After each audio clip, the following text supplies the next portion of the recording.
I hope you all enjoyed your lunch, had some interesting conversations, made some new connections, and got to explore the metaverse. A reminder again to please make sure your cell phones are silenced. So as we get started with the afternoon portion of our agenda, when we talk about when we talk about the importance of getting corporate buy-in on sustainability initiatives, we often talk about the transformative potential of business to do so at speed and at scale. And a critical part of that is technology. So I'm pleased to introduce a spirited entrepreneur and seasoned management executive who's also a member of the CSB Advisory Board, Nana Baffour, who is the chairman, CEO, and chief cultural officer of Qintess. And he's here to talk to us about leveraging technology and data management to create social and environmental change. So, Nana.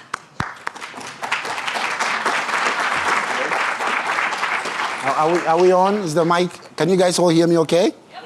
Excellent. Thanks a lot, Abigail. Welcome all of you to this brief conversation about the impact of technology to enable us to really operationalize sustainability. Before we get started, though, I want to give a big round of applause to the NYU CSB team, Tonzi, Abigail, the whole team. Yep. My team is here as well, and I was just telling him how Tonzi is really my inspiration. She's a force of nature, and anytime I can do anything with Tonzi, I really love that. But I'm Nana Baffour. Among other things, I'm a Stern alum as well, so it's great to be back here. I was just going through, it's been a while since I came back and going through this. 21 years ago, I got out of Stern, and time has gone so fast, so it's great to be back and participating and sharing a little bit about what I've learned since I left Stern, in particular, the work that we are doing in technology to support companies to operationalize sustainability. So let's get started. We have a problem, okay? The world has a problem. And it's a very big problem. So we have problems vis-a-vis climate change, so global levels of the sea levels are rising. We have pollution. We have a huge problem vis-a-vis equity and how we are living together as a society and as a community.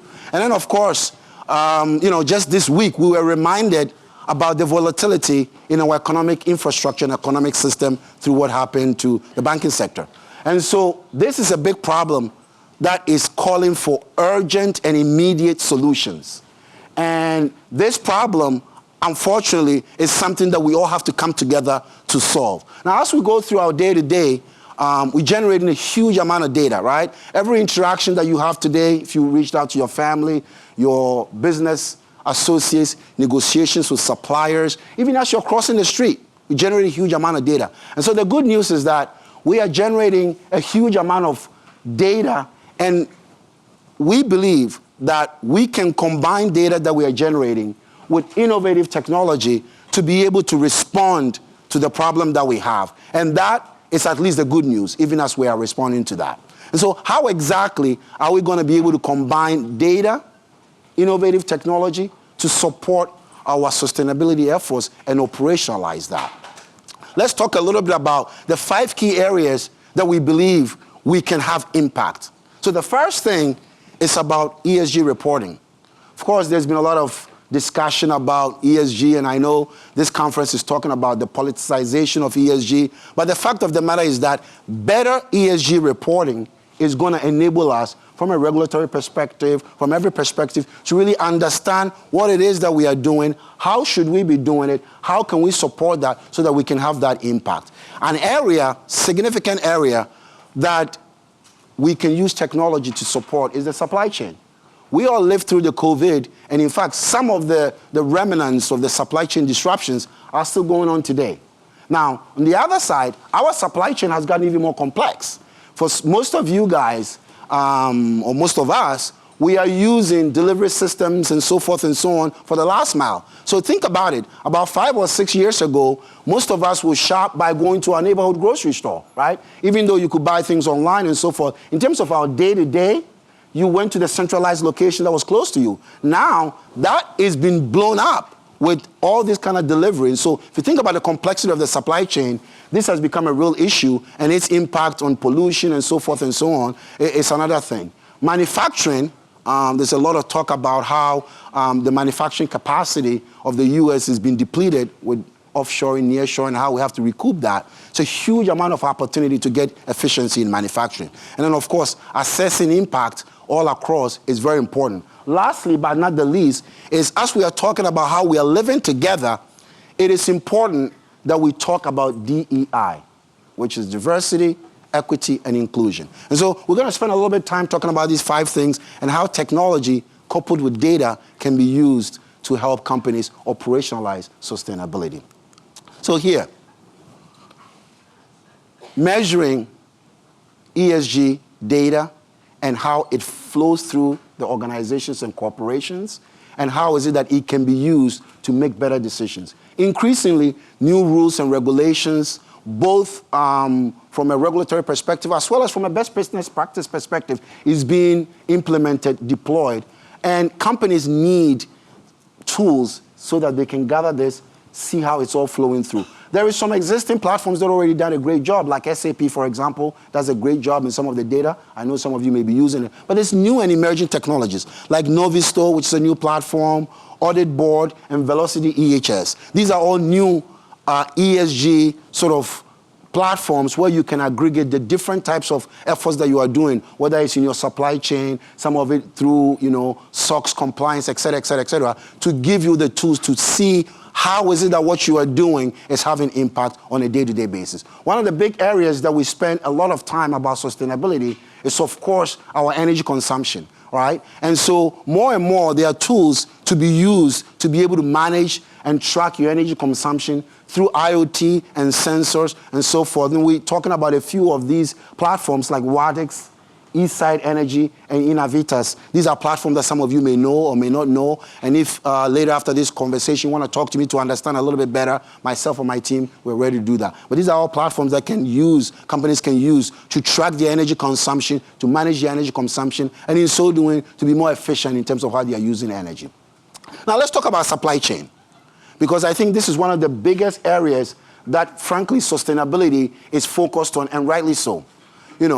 We all know about cryptocurrency and the technology behind cryptocurrency, which is the blockchain. And of course, the debacle with FTX, and some of you may already be investing in crypto. What you may not know is that the blockchain has become one of the most powerful methodologies to really do supply chain tracking and integrity in our supply chain.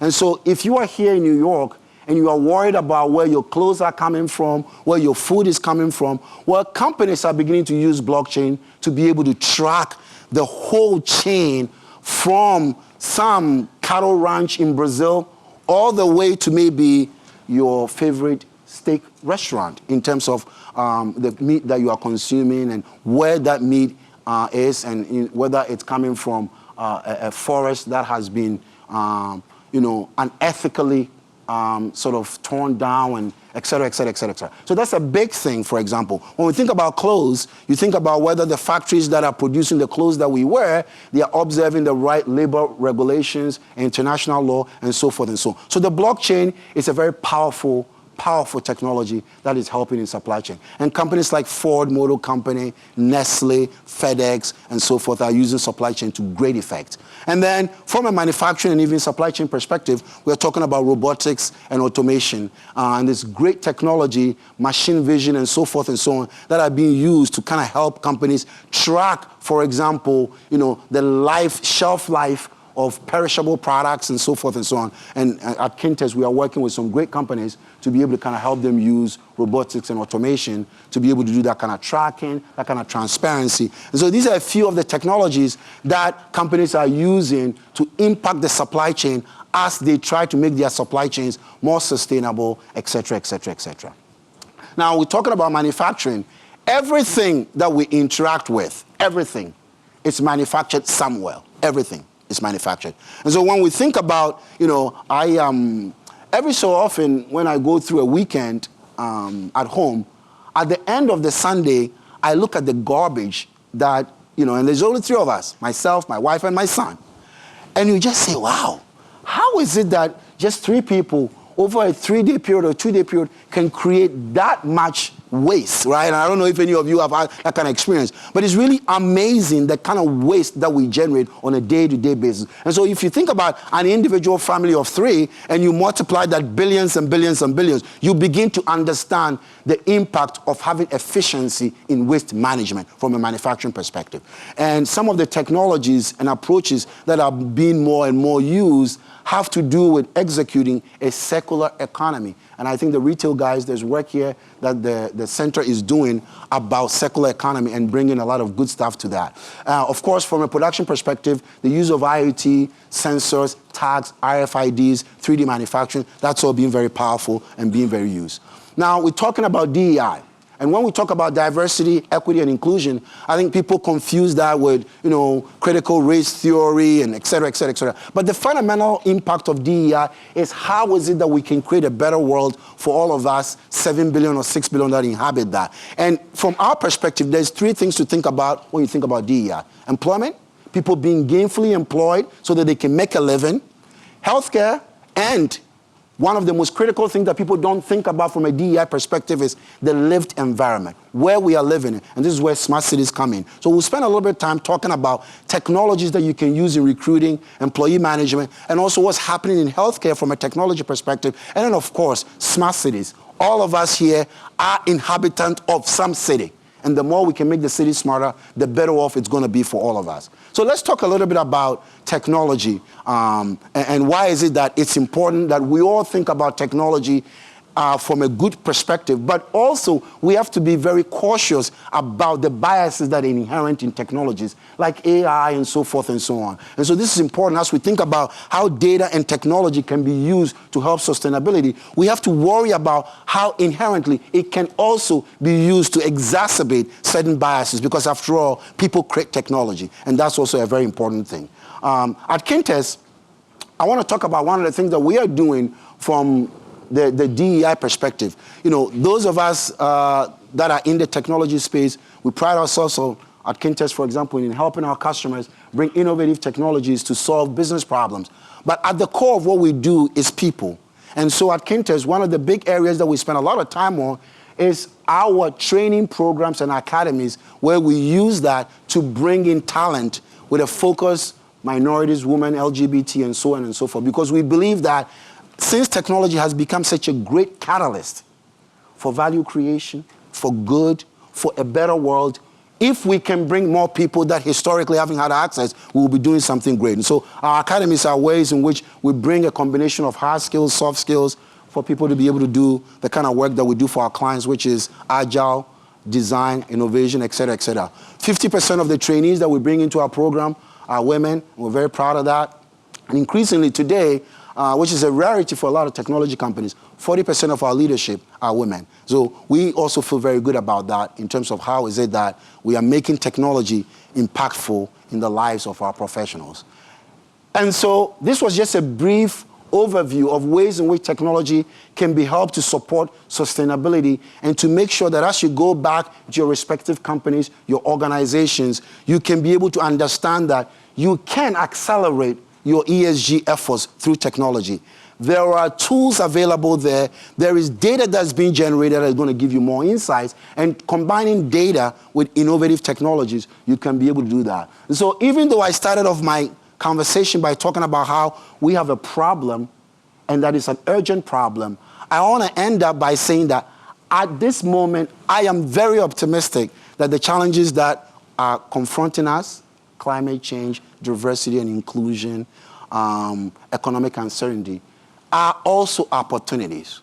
And I want to leave you with this thought that if you can understand that we have data combined with technology, leveraging human creativity and maximizing social impact, we will be making a big dent in the problems that we have. Thank you so very much.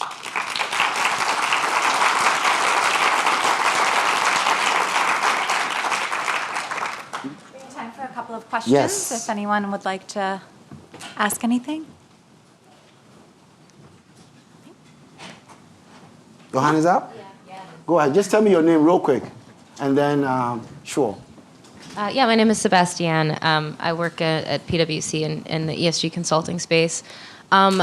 Really, really amazing presentation. Thank you so much. And I'm just curious whether and how right to repair kind of fits into the circularity conversation from your perspective, because I just read an article recently about how the circularity conversation focuses on potentially not needing new resource extraction, but when you drill down into it, that's not really possible without kind of including repair in that. And I see that potentially as being a really big opportunity for businesses whose responsibility ends with kind of getting to the consumer and potentially incorporating that repair into their kind of strategy for themselves. Yeah, I think that's a very good question because among other things, I do have a little bit of experience from the lifestyle business and so forth. And so this is a very relevant question and a very relevant commentary about repair. When we think about circularity, I mean, of course, we think about minimizing waste, reposition, et cetera, et cetera, et cetera. But some companies are doing a really great job in incorporating repair into their circularity concept. In fact, there's a shoe company, American shoe company called Alden or somebody like that. I don't know if the men here